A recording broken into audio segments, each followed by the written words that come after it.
이제 마지막 장의 제9장으로 리더십의 가치를 일깨워준다. 돈은 최고의 품질과 제품 서비스를 따라가는 것이 아니다. 돈은 언제나 훌륭한 리더들이 이끄는 사업체로 최고의 경영팀이 존재하는 것으로 흘러들기 마련이다. 내 가난한 아빠는 매년 새로 임명된 수백 명의 교사들 앞에서 자신의 교육부에서 온 것을 환영하는 연설을 하곤 했다.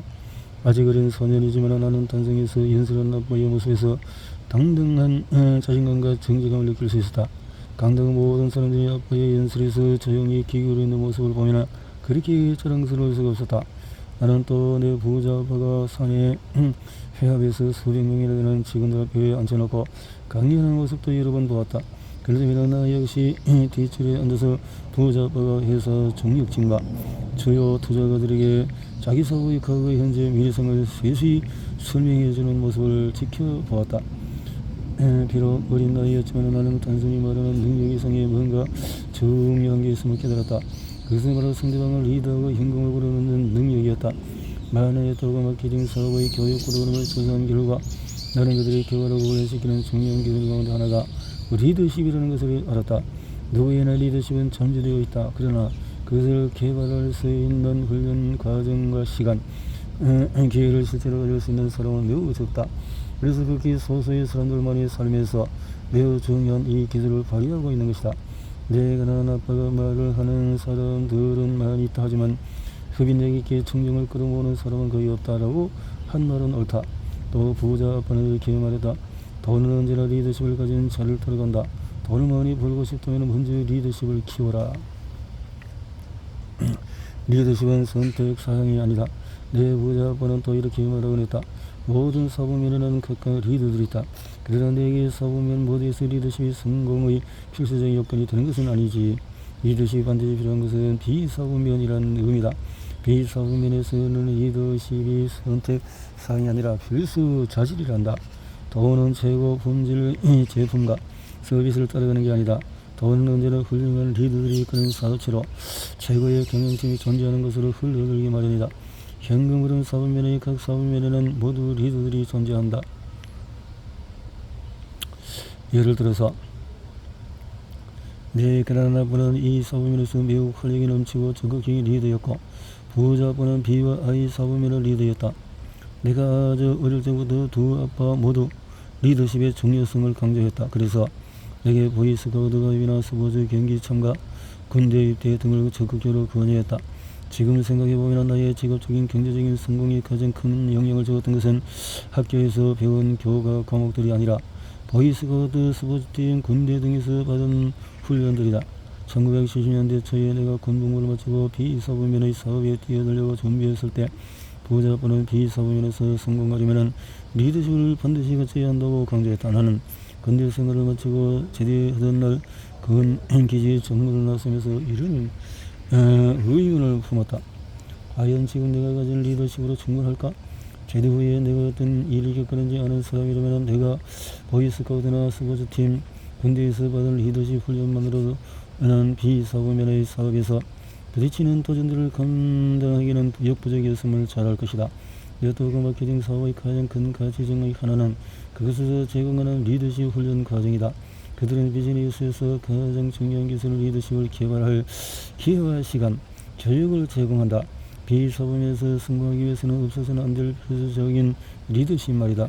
A나 사부면에서 비사부면으로 이동하는데 그들은 어려움을 겪고 있는 사람은 대개 뛰어난 전문 기술이나 경영 능력을 소유하고도 딱 한 가지, 바로 리더십이 부족한 경우가 많다. 예전에 친구 하나가 나를 찾아왔다. 레스토랑을 직접 차려 경영해볼 생각인데 자금이 부족하다는 것이었다. 그는 우리도 명성하고 능숙한데다가 공식적인 대규모 만찬을 준비해 본 경험도 풍부한 요리사였다. 이미 그는 새로 차릴 레스토랑과 관련해서 기발하고 참신한 구상을 준비해 놓은 상태였다. 꼼꼼한 사업계획, 탄탄한 재정 예산도 세웠고 좋은 자리까지 물색해 놓은 터였다. 그가 새 레스토랑 문을 열면 따라올 단골 손님도 줄을 서 있다고 했다. 단 창업에 필요한 $50만 지원해 줄 투자가만 찾는다면 말이다. 그것이 벌써 지금으로부터 5년 전이다. 그가 계획안을 보여줬을 때 나는 다른 투자가들과 마찬가지로 그의 제안을 거절했다. 그는 아직도 같은 레스토랑에서 창업원으로 일하면서 창업 자본 $50만 구하고 있는 중이다. 당시에 빨리 돈을 마련하지 못하는 바람에 물색에 이르렀던 장소도 놓치고 말았다. 하지만 그는 지금이라도 적합한 투자가를 찾기만 하면 더 좋은 자리를 알아볼 수 있다고 장담한다. 더없이 훌륭하고 근사한 계획처럼 들리지만 나는 그의 창업 계획에 투자하지 않았다.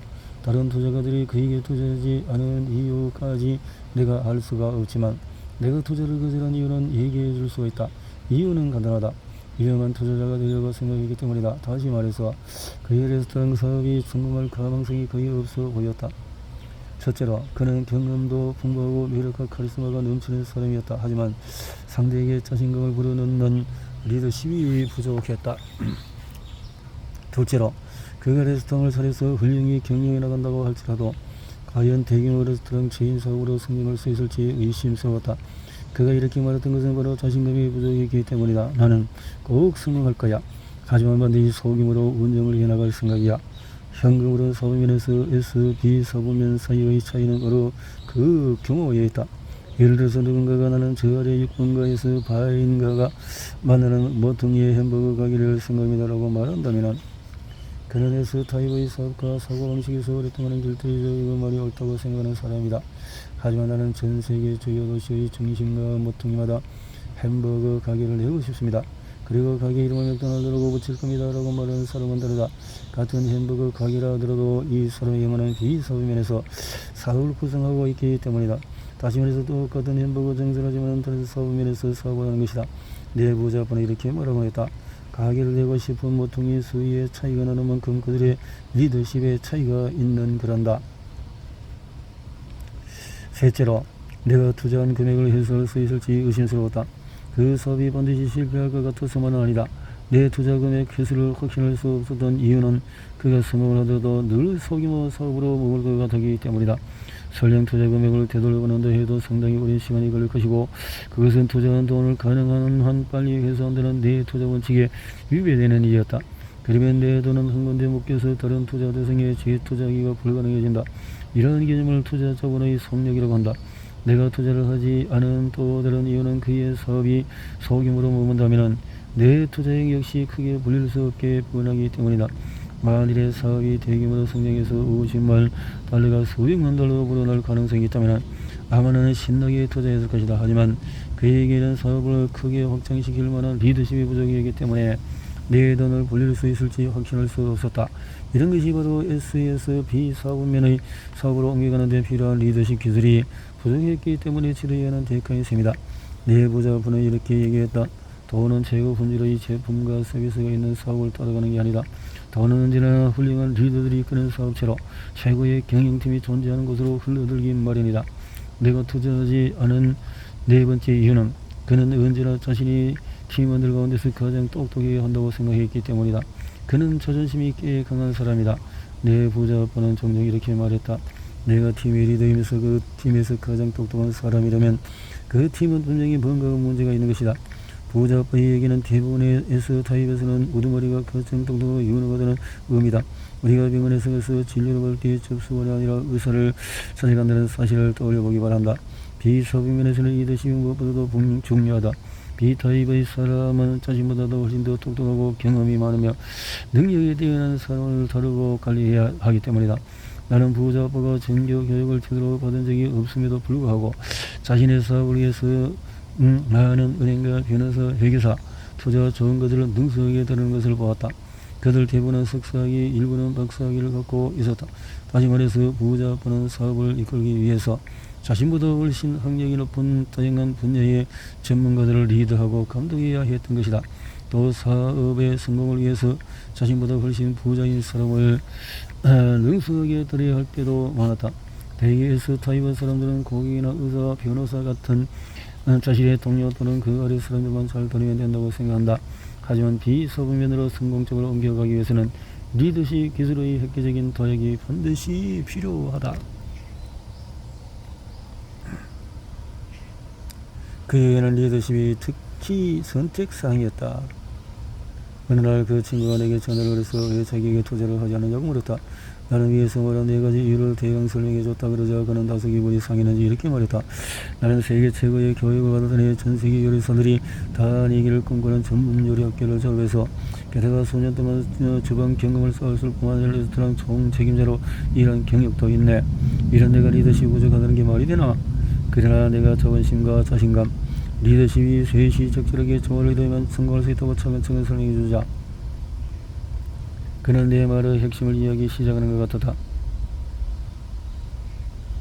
하지만 여전히 중요한 것을 놓치고 있었다. 마지막으로 그는 이렇게 물었다. 나는 분명히 훌륭한 전문 교육을 받았고 실무 경험도 풍부한데 도대체 왜 내게 리더십 기술이 필요한가?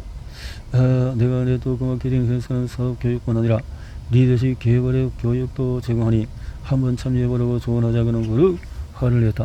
나는 이미 레스토랑 업계에서 종사하고 있는 사람이야. 사업 교육이나 리더십 개발은 필요 없단 말일세. 내가 이게 평생에 걸친 사업 교육과 리더십 개발이 단지 선택사항에 불과하다는 것을 깨달은 순간이었다. 세계 최고 수준의 훈련과 교육. 이 책의 서두에서 말했듯이 연매 네트워크 마케팅 사업의 가장 중요한 가치는 삶을 변화시키는 교육 시스템에 있다. 아울러 최고의 리더십 개발 프로그램도 갖고 있다는 점을 강조하고 싶다. 그 프로그램이 내게 준 영향은 값을 따질 수 없을 만큼 귀중한 것이기 때문이다. 네트워크 마케팅 사업에 대해서 내가 갖고 있던 편견을 버리고 그 사업을 오래 보던 동안에 나는 사업을 통해서 교육을 받은 이후에 성공한 사업가들을 직접 만나보았다. 최근에는 컴퓨터 관련 사업으로 수천만 달러를 번 젊은 사업가를 만났다. 그는 이렇게 말했다. 여러 동안 나는 그저 평범한 프로그램이었습니다. 그런데 흐르는 친구 녀석은 따라서 네트워크 마케팅 회사의 설명에 참석한 뒤에 가입을 했습니다. 처음 발을 들여놓은 몇 년 동안에 내가 한 이 일을 설명회나 집회에 참석하고 책을 읽고 테이프를 들은 것이 전부였습니다. 지금도 집에 가면 책장에 수백 개의 테이프와 책더미가 쌓여있죠. 그런 노력 끝에 내가 거둔 결실은 단지 네트워크 마케팅 업계에서 성공을 이룬 것뿐만이 아닙니다. 나는 그 프로그램 일을 그만두고 내가 배운 것들을 활용해서 직접 컴퓨터 관련 사업에 뛰어들었습니다. 그리고 내 회사는 3년 전에 기업 공개를 실시한 이후에 수천만 달러의 수익을 올리는 기업체로 성장했죠. 만일 네트워크 마케팅 회사의 교육 과정이 없었다면 해내지 못했을 겁니다. 진정한 리더란 영혼을 향해 말한다. 나는 네트워크 마케팅 사업을 조사하는 동안에 설명회와 대규모 집회에 여러 차례 참석했다. 그 자리에서 나는 최고의 사업 리더들이 진행하는 강연을 듣곤 했다. 그들은 사람들에게 각자가 지닌 위대함을 발견하도록 격려하고 영광을 불어넣어 주었다. 무의푼으로 출발해서 마침내 초반에는 무모하게 느껴졌던 목표를 훨씬 뛰어넘는 부자가 되었다는 그들의 사업 인생 이야기를 들으면서 나는 그 사업에서 가르치는 것이 부자 아빠가 말하던 것과 일치한다는 사실을 깨달았다. 바로 리더가 되어야 한다는 것이다. 부자 아빠는 이렇게 말했다. 언제나 돈은 리더를 따라간다. 네가 돈을 벌고 싶을 때는 먼저 훌륭한 리더가 되어라. 최고의 네트워크 마케팅 회사들은 사람들로 하여금 훌륭한 판매 사원이 아닌 훌륭한 리더가 되도록 이끄는 교육 프로그램을 갖고 있다. 이제 학습 피라미드를 통해서 완전히 다른 두 개의 커뮤니케이션 방식을 알아보자. 연설자는 정신적이고 영적이고 감정적이고 신체적이고 정신적이고 감정적이고 영적이고 신체적이고 두려움과 탐욕이라는 감정에 호소하는 사람들, 소위 리더라고 하는 사람들은 물론이고 대부분의 사람들은 감정에서 감정을 향해 이야기한다. 두려움이나 탐욕을 자극하기 위해 애쓴다는 얘기다. 이들은 이렇게 말한다. 학교에서 좋은 성적을 거두지 못하면 좋은 직장에 들어갈 수 없어. 그러게 지극을 반복되지 하면 쫓겨날 거야. 죄를 뽑아주신다면 여러분 사회 보장에 하게 하겠습니다. 안전한 방법을 택해서 불이한 리스크를 떠안지 말라고. 제 사업에 동참하시오. 대박이 터질 겁니다. 빨리 부자가 되는 방법을 알려드리겠습니다. 내가 시키는 대로만 하세요. 자네도 알다시피 요즘 회사 사정이 힘들어 그만둘 형편을 못 될 거야. 8년만 더 버티면 은퇴하시잖아요. 괜히 위험을 무릅쓰지 마세요. 신체적인 영적에서 감정적으로 영적으로 해야 되는데 영혼에서 영혼을 향해 말하는 사람들, 진정한 리더라면 자신의 영혼에서 우러나오는 말을 통해서 타인의 영혼을 자극해야 한다. 하지만 오늘날은 그런 능력을 가진 사람을 좀처럼 보기 힘들다.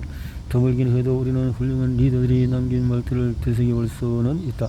사람들의 영혼에 스며드는 그들의 말을 종종 역사 속에 묻히지 않고 후대에 전해진다. 기록으로 남겨두고 적을 친구로 만드는 것이고 적을 없애는 그거 아닙니까? 타인의 자유를 억누르면 자신의 자유도 구속되는 겁니다. 워싱턴 부커. 국가가 당신을 위해서 무엇을 해줄 것인가를 묻지 말고 나에게는 꿈이 있습니다. 루트킹. 승리란 습관입니다. 오직 자유에 대한 신념만이 진정 우리를 자유롭게 합니다. 비겁한 자는 결코 도덕적일 수 없습니다. 겸손해 하지 마라. 그대들은 아직도 겸손히 할 만큼 위대하지 않으니 힘 있는 자가 되는 것은 승리가 되는 것 같습니다. 자신이 힘 있는 자라고 얘기해야 한다면 그는 이미 힘이 있는 자가 아닙니다. 당신이 할 수 없는 것이 당신이 할 수 있는 것을 방해하도록 놔두지 마십시오. 내게서 가장 좋은 점을 끌어내는 친구가 가장 좋은 친구입니다. 성공한 자가 되려고 노력하지 말고 가치 있는 자가 되도록 노력하십시오. 많은 네트워킹 회사들은 부자가 될 수 있는 큰 가능성을 심어주는 것을 넘어서 더욱더 크고 진정한 가치를 가진 사람을 만들어낸다. 10장에서 네트워크 마케팅 사업이 꾸준히 성장하는 이유는 산업화 시대에는 당신이 열심히 일하고 회사와 정부가 당신을 돌봐주는 것이 규칙이었다. 하지만 정부와 시대는 당신 스스로 앞길을 개척해 나가는 것이 최선이다. 사람들은 보다 자유로워지고 싶어 한다. 사람들은 부자가 되고 싶어 한다. 머지않아 2010년쯤이면은 미국 베이비붐 시대에 태어난 세대가 7,500만 명에 달하는 사람들이 65세 정도가 된다. 많은 사람이 그들의 직장에 보장해 주지 못했던 노후까지 안정을 얻을 수 있는 길을 찾으려고 네트워크 마케팅에 몰릴 것이다. 뿐만 아니라 그 업계에서 성공적으로 사업을 이룬 사람들은 세계 갑부 대열에 낄 가능성이 높다. 고학력 전문지인 종사자인 의사, 변호사, 엔지니어 등은 물론이고 스포츠 스타나 영화배우, 록스타들보다도 훨씬 많은 소득을 올릴 가능성이 있다는 의미다. 노후 대책을 위해서 개인 포트폴리오는 사라질 것이다. 역사상 요즘처럼 많은 사람들이 자신의 은퇴 후의 삶을 주식시장에 내맡긴 시기가 없었다. 이것은 서로 경제적인 재앙을 불러오는 도화선에 불을 붙이는 것과 마찬가지다. 내 부모님 세대는 노후 대책 마련을 자신이 일했던 회사와 정부에 크게 의존했다. 회사가 알아서 노후 대비를 위한 포트폴리오를 관리해줬기 때문에 걱정할 필요가 없었던 것이다. 하지만 오늘은 은퇴 이후의 삶을 자기 스스로 책임져 헤쳐나가야 한다. 가령 78세가 되었는데 돈이 바닥났다고 해서 이전 고용주에게 찾아서 도움을 청할 수는 없는 노릇이 아닌가? 2010년쯤이면 미국의 주식시장이 붕괴될 가능성이 상당히 높다. 앞에서 말했지만 요즘은 어느 때보다도 많은 이들이 은퇴 후의 삶을 변덕스럽게 그지없는 주식 시장에 맡기는데 마케팅 사업에 참여해서 비사업면의 사업을 구축하는 것과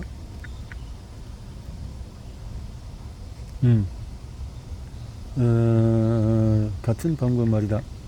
많은 사람들이 눈을 뜰 것이다. 많은 사람들이 그래서 2010년에 베이비붐 세대들이 은퇴하기 시작하는 특별한 기준점이 되는 해이다. 그래서 1929년에 적극 폭락하면서 미국 주식 시장이 붕괴되었을 때 시장이 완전히 회복까지는 25년의 세월이 걸렸다. 만일 당신이 65세 때에 붕괴가 일어난다면 주식시장이 회복되기에는 25년을 어떻게 기다린단 말인가? 앞으로 주식시장이 어떻게 전개될 것인지 좀 더 구체적으로 짚어보겠다. 1990년부터 2010년까지 주식시장은 환영세를 보일 것이고 이 기간에 베이비붐 세대들이 한창 활발한 경제활동으로 소득을 올리고 그 돈을 노후 대책만을 위해서 주식에 투자할 것이고 그리고 2010년에는 그 화랑세는 불황으로 돌아설 것이고 그래서 재정적으로 안정된 노후를 맞이하는 그들의 꿈이 날아가 버리면 사람들은 산업화 시대에 옳다고 여기던 생각이 더 이상 유효하지 않은 걸 깨닫게 될 것이다. 세계가 깨어나고 있다. 미국의 베이비붐 세대가 일으킨 경제적인 화랑의 속으로 들무려면 나는 아시아의 새로운 베이비붐 군단의 두각을 낳게 될 것이다.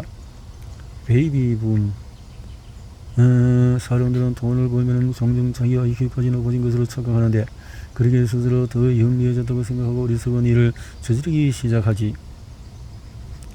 내가 이런 이야기를 하는 이유는 주식시장이 급등과 급락을 반복하며 매우 불안정한 상황을 보여주고 있기 때문이다. 벌써 그때부터 그랬군요. 아이작 뉴턴 경 역시 우리가 겪고 있는 경제 거품과 유사한 상황에서 파산을 경험한 일이 있다. 역사상 불황은 오지 않을 수도 있다. 하지만 역사가 반드시 반복되리라는 법은 없다. 오늘날 주식시장 불황은 곧 안정세를 되찾고 경제 호황이 영원히 계속될 수도 있다.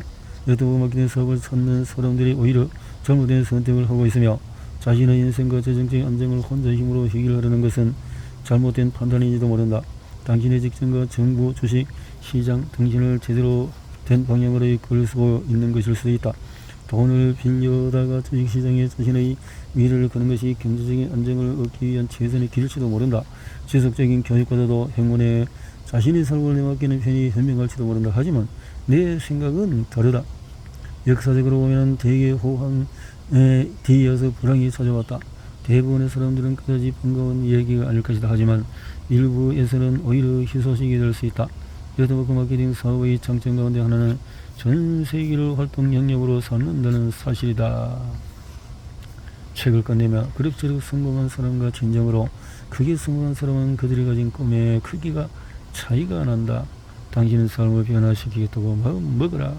둘째, 파트타임으로 시작을 해라. 셋째, 지휘하기 목표에 매달려라. 목표를 설정해라. 꿈과 포부를 크게 가져라. 그래서 야망을 갖고 살아라. 이렇게 됐네요.